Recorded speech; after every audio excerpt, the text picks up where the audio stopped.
Hello and welcome to the Adventures of LBZ. I am the host, Lance Collins, and if you're new to the channel, please consider hitting the subscribe button. Also, if you like this video, please hit the like button. In today's video, I'm going to do a PDI on a 2022 Honda CRF450R Works Edition, and a little test ride at the end. And if you are new to this channel and never watched one of these PDI videos, I do not play the background music from work, nor do I change the camera angles other than wearing it on my head and kind of looking down at what I'm doing. I try to keep all the people out of my videos that work there. That way there's no privacy issues with anybody there. Also, there's 3 different radios playing usually in the background, so that's why I'm not using any of the audio out of those, and I do voiceover and I play my own music in the background. And this video is not meant to be a tutorial video. It's just kind of a look into what goes on behind the scenes whenever you're purchasing a bike from a dealership, to show you, what the quality of the work is and what you're paying for during a setup. There's always people that complain about, I could set it up myself, but what it's doing is before you get that bike, the technician is the last line of defense in there to make sure that everything on there is properly how it's supposed to be, torqued correctly. Where last thing we want to do is the bike to go out to somebody and then they get hurt on it because it wasn't set up properly. So that's why you're paying that setup fee whenever you purchase a bike from a dealership.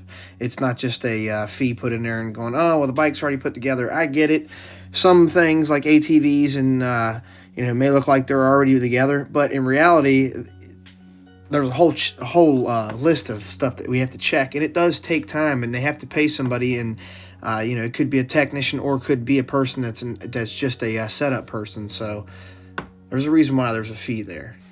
And to give you an idea of what I've done so far, while I was jib-jabbering in the beginning of the video, is I took a crate cover off, visually inspected for any kind of damage that may have occurred during shipping, looking for, any flaws in anything, that was made during the manufacturing process. Also, the bike is sitting in the crate level at this point, so you can check the oil, make sure it has oil in it and stuff. So I've already done that kind of stuff, so you don't really see that. That's why you're only seeing me opening this box right now and, other stuff. But there's other stuff that goes on. There's a checklist of, things on a PDI inspection sheet that we get that we have to look for and make sure that is proper, as we're going down through the process of setting this bike up.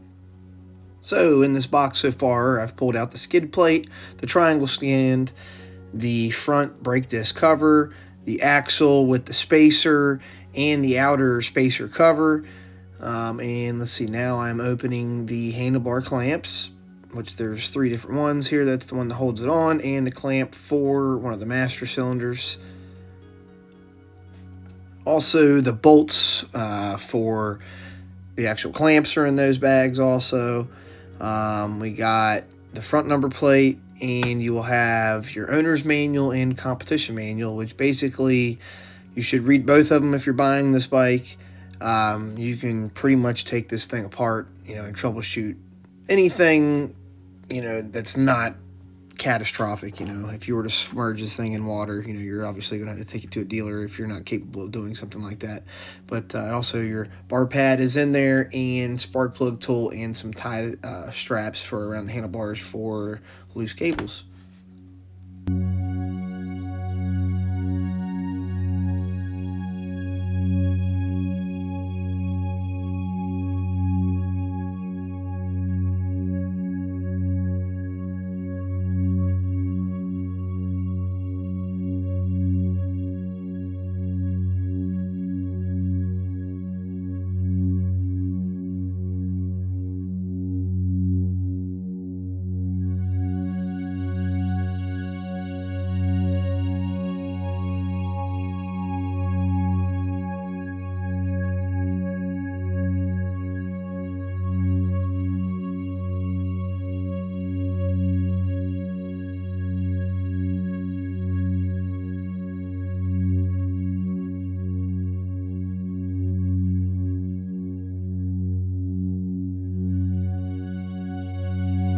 the first thing I'll start doing on the new CRF dirt bikes when they come in is take the battery out, the lithium battery. It takes like an hour for it to charge by itself. They do have some charge on them, but it is not enough. It kills it pretty fast, and it's not good on that battery if you don't go ahead and charge it. So that's what I do is I pull it out. I have a Noco Genus 2 charger in my work area, and I plug it on there and turn it on to the LiPo setting, and it does what it needs to do, balances it out properly, charges it all the way to where it needs to be.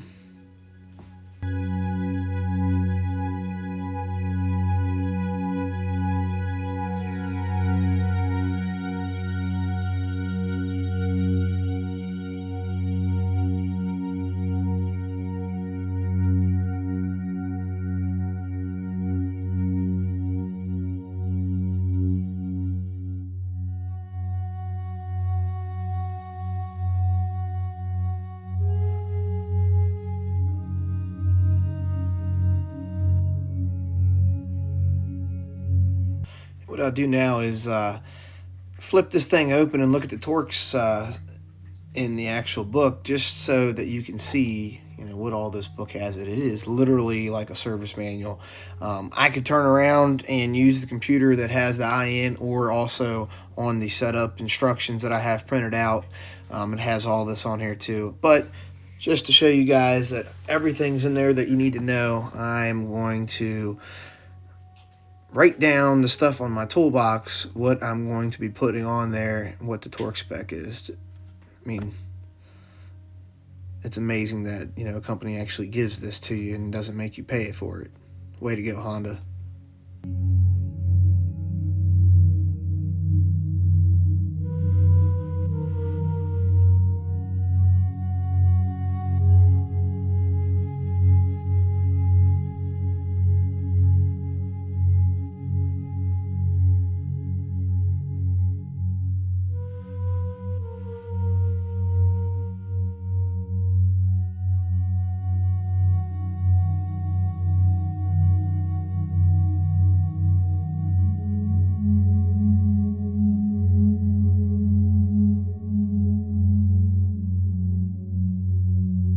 And I won't bore you with everything that I looked up in there, but I did write it down on my toolbox.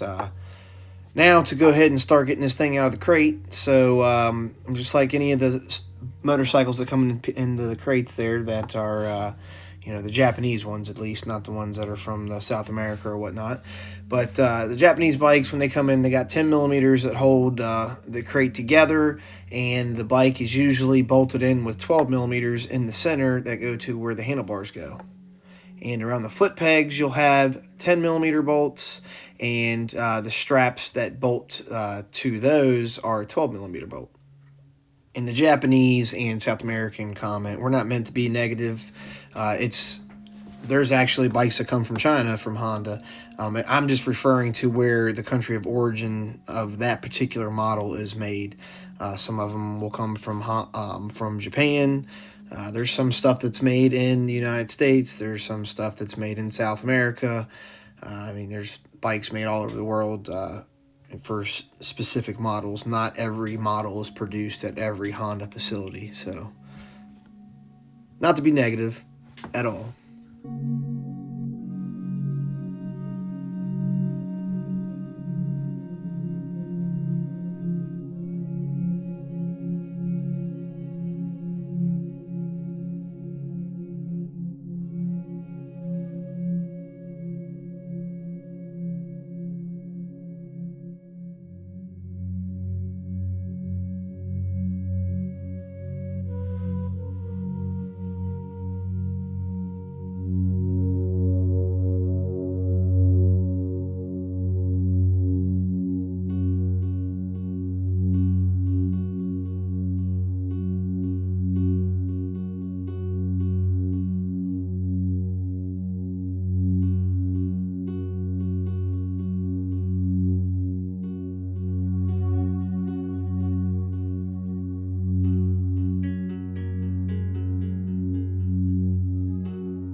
Kind of struggled on that one there a little bit. I think the forks during shipping might have bumped that 10 millimeter in the crate there, because my socket wouldn't go on it. Same with this one over here. It was kind of messed up too. It was a little hard to get out of the socket, but yeah, sometimes you'll have that. As long as the machine itself isn't damaged, we're all good.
And now what I'll do is I will get these bolts and I'll lay them all out. Some of them look like they're the same bolts, and they are very similar, but they are different lengths, and it's very close. So I usually have to lay them out there just to make sure that all of them are the proper ones going in the holes. You don't want to put too long of a bolt in there and strip something out, or break something, whenever you're putting it in there. So it's good to lay everything out always anyways, so that you can go through the checklist on the PDI and make sure everything is there that's supposed to be there, that's listed on the sheet.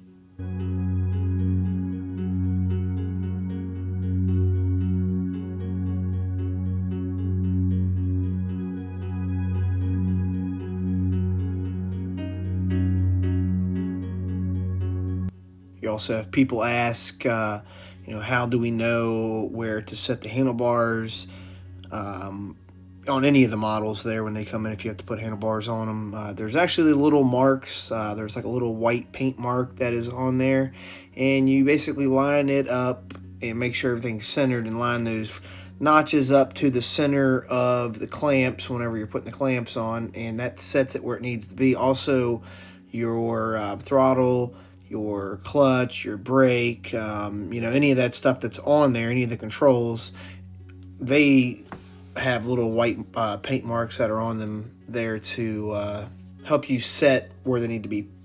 Also, there's little punch marks, if you ever notice, on your clamps, or a little arrow that's pointing up, and that is directions basically for the person that's setting them up on, which way the clamp needs to go, or if it's facing up or facing down. So yeah, there you go, there's the answer.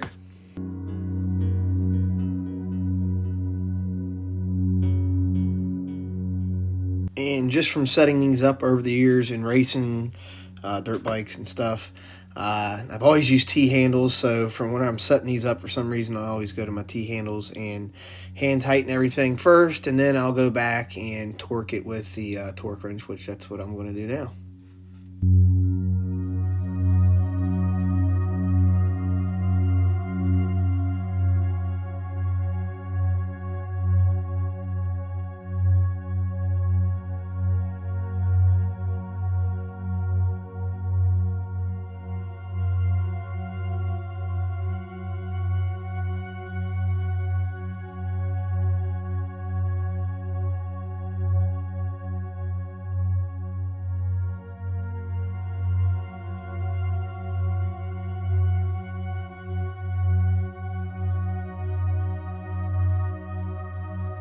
Now I'll install the brake master cylinder.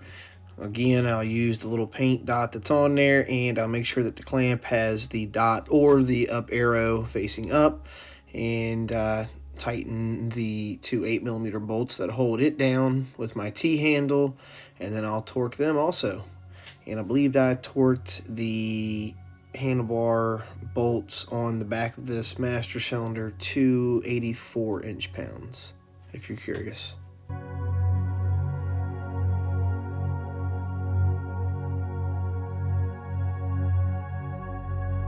you won't see in this video because I had to edit it out from other employees walking into the video, but I also went over, the throttle mechanism and made sure that those were properly set where it needed to be, and all those bolts and stuff were torqued where it needed to be. The kill switches, I tightened them, made sure they were in the proper spots on the handlebars. So yeah, all that stuff is done too in this.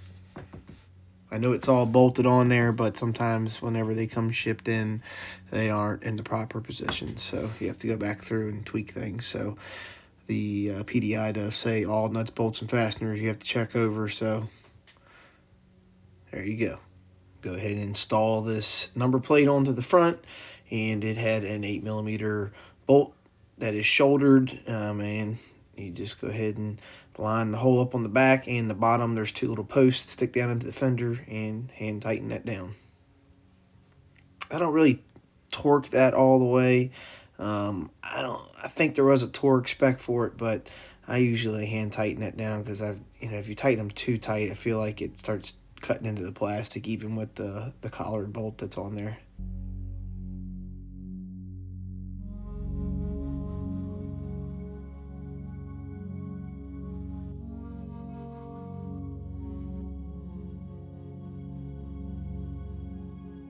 I really hate to do it, but 90% of the people that watch my videos are not subscribed to my channel. So if you could consider hitting the subscribe button, that would be awesome.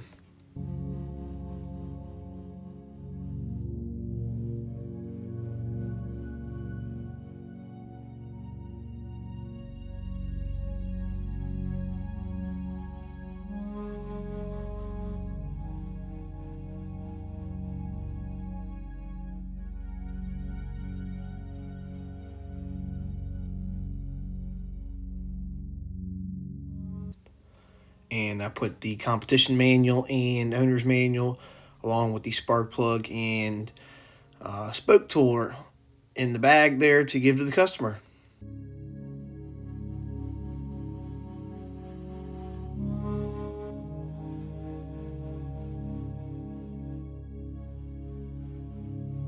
And I'll go ahead and unbolt this, the foot pegs out of the crate here.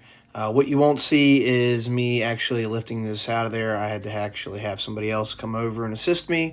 But what we did is basically I grabbed the forks, the other person grabbed the wheels, we picked it up, put it on that black stand that's beside my trash can, and now I'm able to put the front wheel on. What I'm doing is cleaning the brake disc rotor with some contact cleaner. And that stuff there that I'm using is the Maxima brand. Only reason why I'm using it is this. I don't want nothing, any kind of painted surfaces or anything to get damaged. The Honda stuff is good stuff, but sometimes, in certain things, if it gets on there, it'll discolor it a little bit. So I use that. Also, it dries really quick. That Maxima stuff dries instantly, and it smells like oranges. So that's why I'm using that. Now I'm going to go ahead and put the spacers into the wheel, and we'll go ahead and get this axle ready to put in the front forks. What I'll do is I'll spray a little bit of the actual Honda rust penetrant lube onto the axle. The reason why I use that instead of grease or anti-seize is it'll actually stay on the axle inside the bearings and stuff, where if you put grease on there, or anti-seize, it also would do that, but it also gobs up on the outside of the wheel, and particularly where the spacers go into the wheels, and we'll cut the seals up, and then the next thing you know, your bearings are bad because your seals have not kept out the dirt and water from there, and just keeps everything nice, so you don't have to keep replacing everything.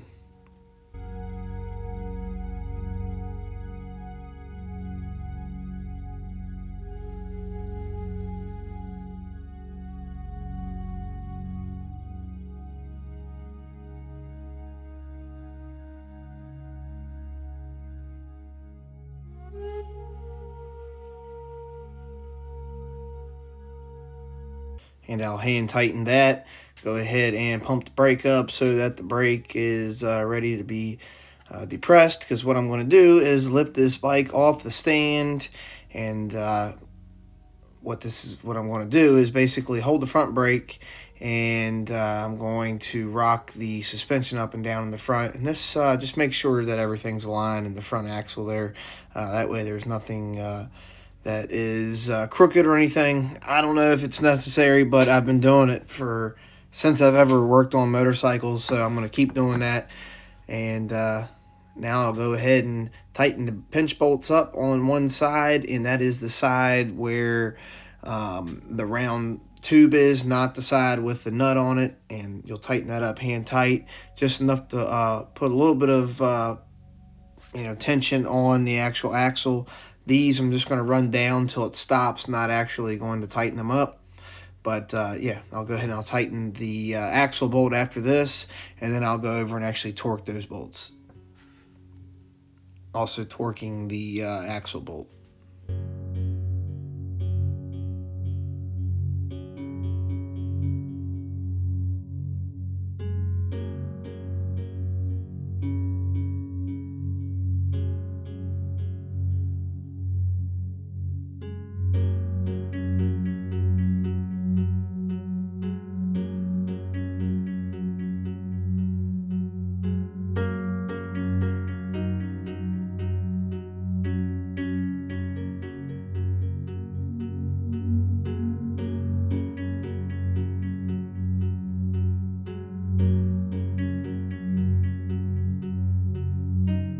And that front axle bolt is a 22. For some reason I grabbed a 24, and I believe it was it 65 foot-pounds? Let's see if I can see it here. Yeah, 65 foot-pounds on that front axle bolt on this 450 Works edition.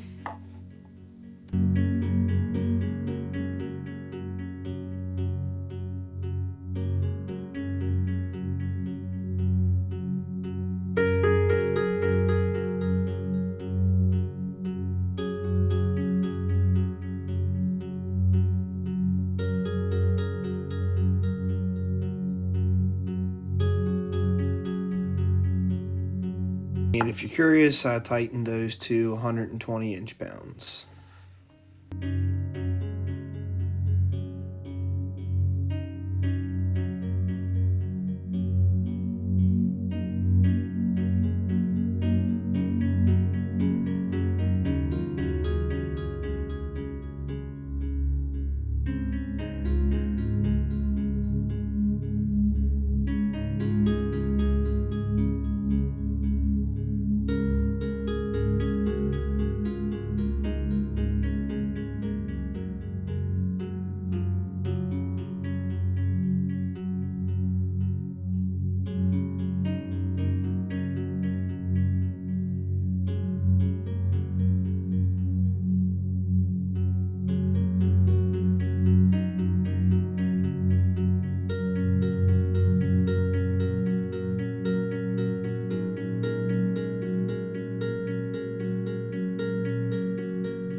In the manual it said 10 foot-pounds, but I'm going to do 120 inch-pounds, which is exactly the same. I'm just using a 1/4 inch torque wrench instead of my 3/8 or 1/2 inch, so it will be inch-pounds on this one. And I know people say, why are you torquing those? Why don't you just put them in there by hand? Because they strip, and for some reason they always come in there and somebody has over-torqued them and they're stripped in or broke. So I'm putting that in there, what they are supposed to properly be set to.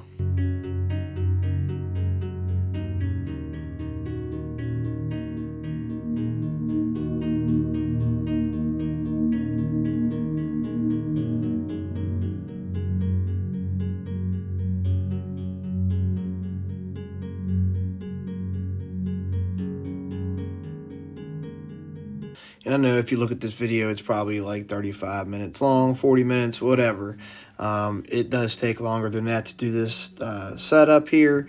Yes, if you physically didn't have to do anything else but set the bike up, and you didn't have to throw away all the trash and pick the crate up, break the crate down, you could probably do it in that kind of time. But you're not going to do a really good, thorough job of inspecting the bike. You're just going to kind of blow through it, and that is why that setup money is there again.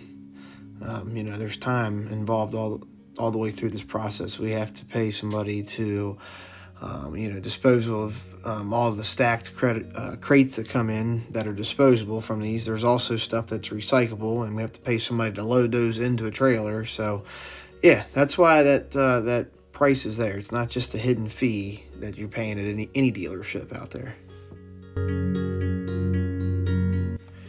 Just installed the bar pad and cover, and what I'll do next is install the skid plate onto this.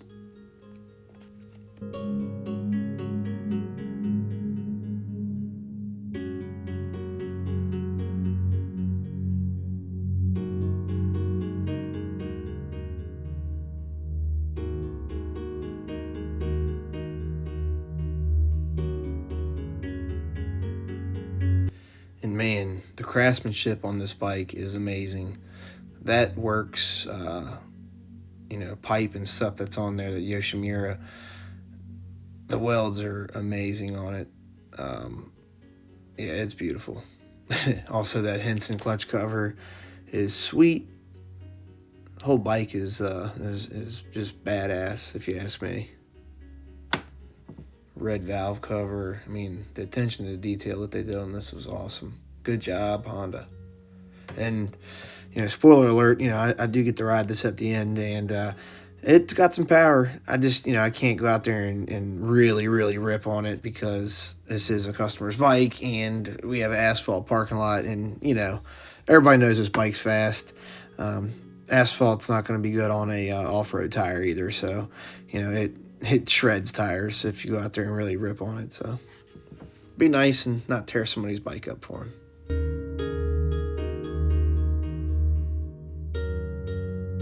And we will use 93 treated fuel. It does have ethanol in it. Pretty much anything anymore has ethanol when you buy it. But we'll go ahead and put that in there and seal the lid back up on it.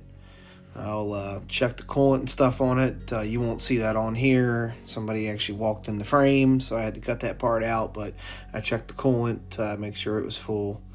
And, yep, then we'll get to test riding this bad boy here soon, after I set the air pressures also.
also did not see me using the Honda spray polish and cleaner with the microfiber to wipe this bad boy down before I take it out for the test rip around the parking lot. But that's what I did. I put the old spray polish and cleaner to her and shined it up. Got all my fingerprints off there so it looks beautiful for the customer.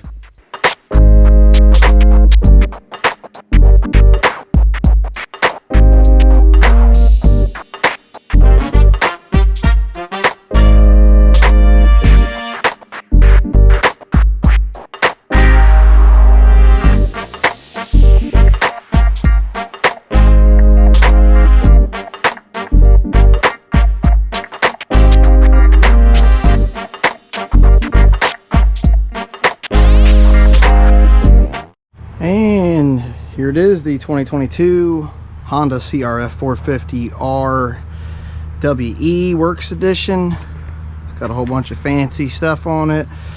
Got the coated forks, gold chain. Looks like it's got a Henson clutch cover, Yoshimura full titanium exhaust, Renthal grips that are a little different than normal.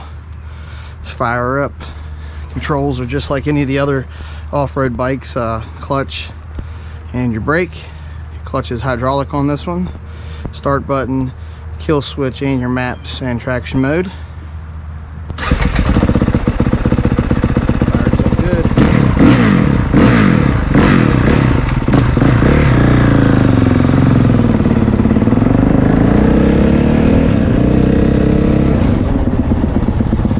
Not gonna really rip this thing too hard. We all know it'll freaking rip pretty hard. Tear this guy's tires up, just making sure everything shifts properly, all that good stuff.